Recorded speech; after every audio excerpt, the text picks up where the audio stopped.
বিভাগ পর্যায়ে এটা পত্রিকায় আজকে হেডলাইন দেখলাম, কোথাও বলছে বাংলাদেশ জামাত ইসলামী সরকার গঠন করবে, বিএনপি বিরোধী দলে যাবে। তো ভাই সব আপনারা কি নির্ধারণ করে দিয়েছেন বিএনপি বিরোধী দলে যাবে নাকি জনগণ করবে? কিন্তু আমার জবাবটা এখানে সেরকম না। আমার জবাব হলো, আপনারা যখন এত বেশি কনফিডেন্ট হলেন, আত্মবিশ্বাসী হলেন যে সরকারি দল হবেন, তাহলে নির্বাচন না আসেন না কেন? আজকে এই বাহানা, কালকে এই বাহানা, পরশু এই বাহানা দিয়ে নির্বাচনকে বাধাগ্রস্ত করতে চাচ্ছেন কেন? উদ্দেশ্য কি সেটা তো আমরা জানি, আরো একটু কিছুদিন পরে বলবো। কাদেরকে নিয়ে আপনারা আন্দোলন করছেন এখন যুগপথের সঙ্গে, সেটা জনগণ দেখছে। তাদের মধ্যে একটি দল আছে, আমি নাম নিলে তো আবার অসুবিধা। 2024 সালের 7 জানুয়ারি আমিডামে নির্বাচনে অংশগ্রহণ করেছিল। মার্কাটা বলতে পারি না? না, আচ্ছা, আপাতত ওইটা থাকলো, কারণ 7টা দলের মধ্যে আপনারা নাম খুঁজে নেবেন।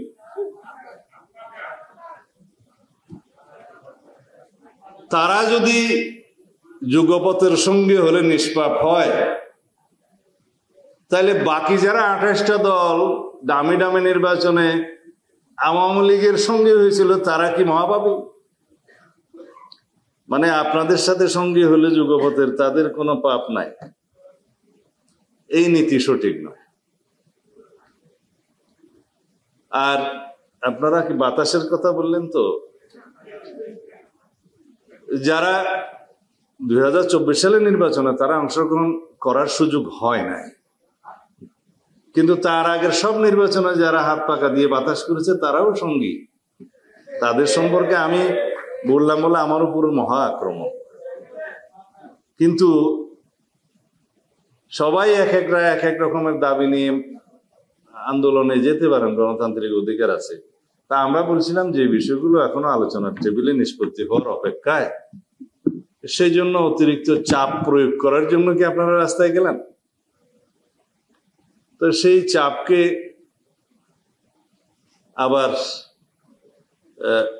বাতাস শূন্য করার জন্য আমাদেরকেও তো যেতে হবে রাস্তায় আন্দোলনে।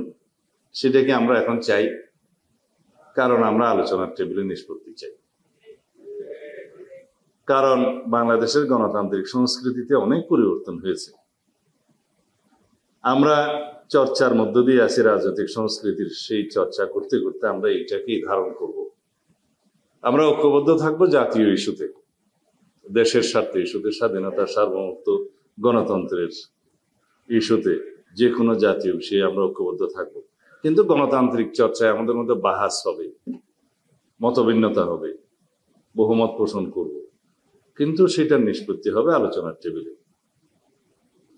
আলোচনার টেবিল এবং আন্দোলন দুইটা যদি একই ইস্যুতে হয়, তাহলে এটাও স্ববিরোধিতা। কেউ বলছেন পিআর চাই, ঠিক আছে, পিআর যদি চাইতে হয় সেটা তো ডিসাইড করবে জনগণ। আমরা কে কয়টা রাস্তায় মিছিল করলাম, বিভাগীয় পর্যায়ে কে কয়টা সভা করলাম, 1000 2-3 লোক নিয়ে মিছিল করলাম, তাতে কি পিআর প্রতিষ্ঠিত হয়ে গেল? আপনারা নির্বাচনে ইশতেহারে আপনাদের দাবিগুলো উল্লেখ করে নির্বাচনে আসুন। জনগণ যদি আপনাদের পক্ষে রায় দেয়, ইশতেহারের পক্ষে রায় দেয়, আপনারা সেটা বাস্তবায়ন করবেন। এটাই তো গণতান্ত্রিক রীতি। আর কেউ বলছেন এই সনদের আইন আনুক, আইনি ভিত্তি যদি না দেয়, তার ভিত্তিতে নির্বাচন না হয়, তাহলে নির্বাচনে যাবে না, ইত্যাদি ইত্যাদি। আইনি ভিত্তি দিয়ে সমস্ত কলা কৌশল নিয়েই তো আমরা আলোচনায় আছি।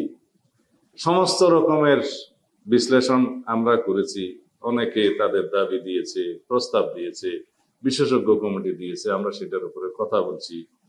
এবং কোন পদ্ধতি অবলম্বন করলে ভবিষ্যতে সাংবিধানিক জটিলতা হবে না, আইনানুগভাবে নির্বাচন করতে পারবো, সেই বিষয়ে আমরা মতামত দিয়েছি। আসুন, আমরা বিচার বিভাগের মতামত নেই, কারণ দিন শেষে এটার ইন্টারপ্রিটেশনের জন্য, বৈধতা অবৈধতা যাচাইয়ের জন্য তো সেই বিচার বিভাগের কাছেই যাবে। রাষ্ট্রে আইন প্রণয়ন করে আইন বিভাগ, সেই আইনটা উপর ভিত্তি করে বিচার করে বিচার বিভাগ, সেই আইনটার বা বিচার বিভাগের সিদ্ধান্ত বাস্তবায়ন করে প্রশাসন। এবং আমি এখন আর্টিকেল বললে অনেকে শেকায়েত করে, তারপরেও বলছি বিচার বিভাগের সিদ্ধান্ত বিভিন্নভাবে সংবিধানে বলা আছে কিভাবে কিভাবে মান্য করতে হবে। ফান্ডামেন্টাল রাইটস এর ক্ষেত্রে আর্টিকেল 26 বলা আছে এইভাবে কিভাবে সংবিধানের ধারাগুলো বাস্তবায়িত হবে। আমরা সবাই আর্টিকেল 102 সম্পর্কে সবাই জানি, বাংলাদেশের আম জনতা জানে যে রিটের ক্ষমতা, যে কারো মৌলিক অধিকার ক্ষুণ্ণ হলে এটা আর্টিকেল 44 অনুসারে ক্ষমতা দেয়া আছে। আর্টিকেল 102 অনুযায়ী যে কোনো নাগরিক বিচার বিভাগের কাছে যাবে এবং বিচার বিভাগ সেই বিষয়ে বিচার করবে। বিচার বিভাগের সিদ্ধান্ত এবং রায় যে মান্য করতে বাধ্য, সেটা আর্টিকেল 111 বলা আছে যে কোনো জাজমেন্ট অ্যাপিলেট ডিভিশনটা হাইকোর্ট থেকে জজ জুডিশিয়ারি মানবে এবং অ্যাপিলেট ডিভিশন ডিসিশন সকল জুডিশিয়ারি মানবে। এই বিষয়গুলো কেন দেয়া আছে? যদি এটা মান্য না হয় জুডিশিয়ারির সিদ্ধান্ত, তাহলে রাষ্ট্রের নৈরাজ্যের সৃষ্টি হবে, সেই রাষ্ট্র থাকবে না। বিচার বিভাগের স্বাধীনতা এই জন্যই দেয়া আছে কনস্টিটিউশনালি, যে বিচার বিভাগ হচ্ছে জনগণের মানবাধিকারের যেমন রক্ষক, সংবিধানের রক্ষক, রাষ্ট্রের যে কোনো বিচারিক বিষয়ের এবং আইনের বিষয়ের ব্যাখ্যা প্রদানের জন্য সুপ্রিম অথরিটি। আমরা বললাম সেখানে যাই, কারো কারো আপত্তি। কেন আপত্তি জানি না। যদি কনস্টিটিউশনাল অর্ডার করেই এই জুলাই সনদের বাস্তবায়ন করতে হয়, এখন থেকেই সেটার কার্যকর করতে হয়, তাহলে তো দেশে দুইটা কনস্টিটিউশন বিরাজ করবে। এখন জুডিশিয়ারি কোনটা মানবে, প্রশাসন কোনটা মানবে, সেটার প্রশ্নটা নিয়ে আমরা যাই, দেখি সুপ্রিম কোর্ট কি বলে। 106 মতামত দিয়েছে এর সরকার গঠনের জন্য, এটা নাকি সঠিক হয় নাই। কেউ কেউ বললেন যে এটা প্রধানমন্ত্রীর মতামত ছাড়া যেতে পারে না। তা আমি বললাম যে শেখ হাসিনার মতামতটা নেওয়া হয় না, এগুলা কি আমরা দুঃখিত যে প্রধানমন্ত্রী হিসেবে শেখ হাসিনার মতামতটা নিয়ে রাষ্ট্রপতি তারপরে পাঠাতেন সিগনেচার নিয়ে সুপ্রিম কোর্টে? বললে এই সরকার পুরোপুরি সাংবিধানিকও না, আবার বলছে এটা পুরোপুরি বিপ্লবী সরকারও না, বলছে এটা মাঝামাঝি সরকার। আমি বললাম এটা নির্ধারণ হওয়া দরকার।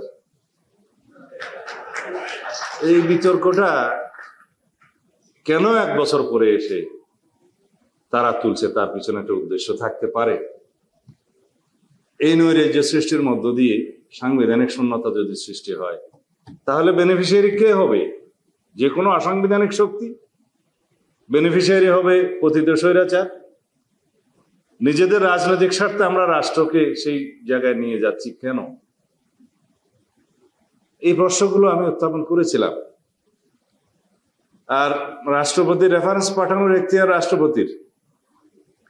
অ্যাপিলেট ডিভিশন তো কোয়েশ্চেন করেনি যে আপনি প্রধানমন্ত্রীর অনুমতি নিয়েছেন কিনা, পরামর্শ নিয়েছেন কিনা, কারণ পরিস্থিতি সেই রকম, প্রধানমন্ত্রী পালিয়ে গেছে, অবৈধ হলো তো প্রধানমন্ত্রী, তাকে খুঁজে নিয়ে এসে কি আর সেই সাজেশন নিয়ে রাষ্ট্রপতি পাঠানোর অবস্থা ছিল না। সেই জন্যই আপিল বিভাগ সেই প্রশ্ন তুলেনি, কারণ আপিল বিভাগের সেই ক্ষমতাটা আছে।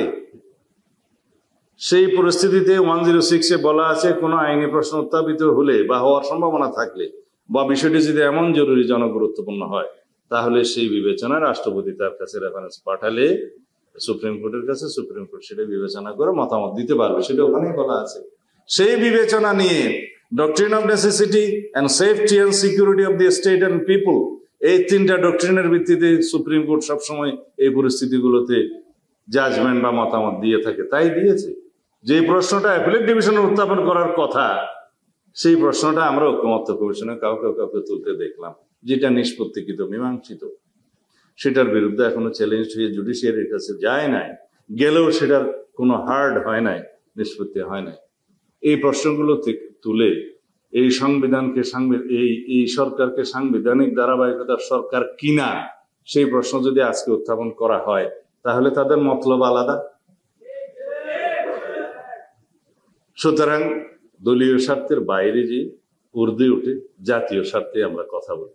আমরা বলেছি আপনাদের প্রস্তাব আছে কনস্টিটিউশন অর্ডার করে এটা এখনই বাস্তবায়ন করা যায় কিনা, সেই প্রশ্নে আমরা বলি যে চলুন সুপ্রিম কোর্টের কাছে যাই, মতামতটা নিয়ে আসি। যাবে না। উদ্দেশ্য কি? আমরা বলেছি আপনারা গণভোটের প্রস্তাব করেছেন, সেই বিশেষজ্ঞদের মতামতের মধ্যেই আছে যেদিন পার্লামেন্ট নির্বাচন হবে আলাদা একটা ব্যালটে গণভোটের কথা বলা আছে। কি বিষয়ে? এই জুলাই সনদ বাস্তবায়নের পক্ষে অথবা বিপক্ষে জনগণ কি বলে। আমরা ভালো প্রস্তাব, এটা নিয়ে আলোচনা করা যায়, সেই গণভোট। কিন্তু ওই গণভোট হলে জনগণ পক্ষে মতামত দিলে সংবিধানের সেই জুলাই সনদে অন্তর্ভুক্ত সাংবিধানিক বিষয়গুলো তো আবার পরিবর্তন করতে হবে। সংসদে সেই পরিবর্তনটা করার পরে যেহেতু সেখানে ইটারনিটি ক্লজ আছে, সরি এই বাংলাটা হবে যে যে যে আর্টিকেলগুলো সম্পর্কে বলা আছে যে এগুলো শুধুমাত্র পার্লামেন্টে পাশ হলেই হবে না, রাষ্ট্রপতি সিগনেচারের আগে সেটা আবার জনগণের কাছে যেতে হবে গণভোটের জন্য, আর্টিকেল 142 অনুসারে। সে বিষয়গুলো ওখানে থাকবে, বিদায় আবার একটা গণভোট দিতে হবে। মানে এই জাতি ভোটের মধ্যেই থাকবে, কিন্তু ওই গণভোটটা আমাদের করতেই হবে। বিকজ সংবিধানের সেই পরিবর্তনগুলো শুধুমাত্র সংসদে হলেই হবে না, সেটা গণভোটের মাধ্যমে জনগণের জায়েজ করতে হবে, লেজিটিমেসি নিতে হবে। আমরা সেই কথাগুলো বলেছি। এগুলো তো সবকিছুই সমাধানের রাস্তা।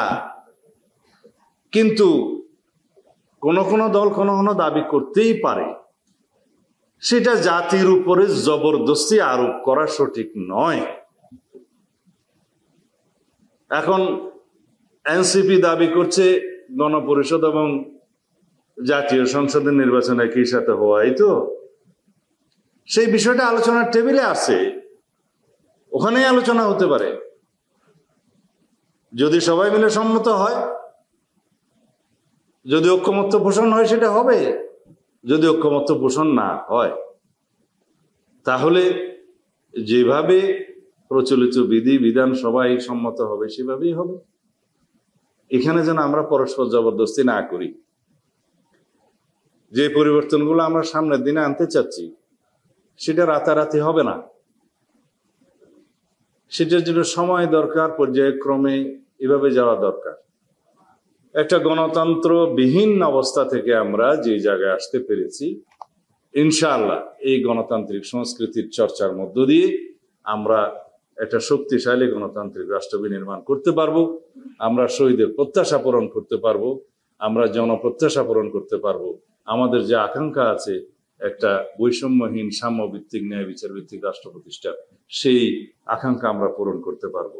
সেজন্য আমি সকল রাজনৈতিক দল এবং দেশবাসীকে আহ্বান জানাবো, আসুন আমরা আর কোনো সংকটের সৃষ্টি না করি। আসুন আমরা সবাই ঐক্যবদ্ধ থাকি। আমাদের ফেসিবাদ বিরোধী যে জাতীয় ঐক্য গঠিত হয়েছে সেটাকে আমরা সমুন্নত রাখি এবং এটাকে শক্তিতে পরিণত করে ইনশাআল্লাহ আমরা গণতান্ত্রিক চর্চাকে অব্যাহত রাখতে পারবো এবং গণতান্ত্রিক রাষ্ট্র বিনির্মাণ করতে পারবো। তাহলেই আমরা সফল কাম হব একটা শক্তিশালী অর্থনৈতিক সমৃদ্ধি সম্পন্ন একটি গণতান্ত্রিক রাষ্ট্র বিনির্মাণের এবং আমাদের সকল শহীদের স্বপ্ন পূরণের। ধন্যবাদ সবাই। আসসালামু আলাইকুম।